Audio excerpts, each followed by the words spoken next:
అదిమిన శోకులో ఉరి విడిచిన నెమలికి సవతిగా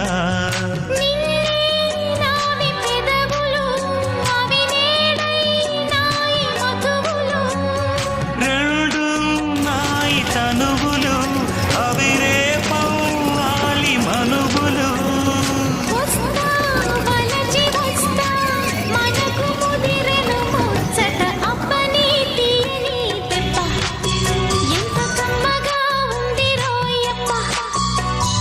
అమ్మ నేనున్న నీ బుగ్గ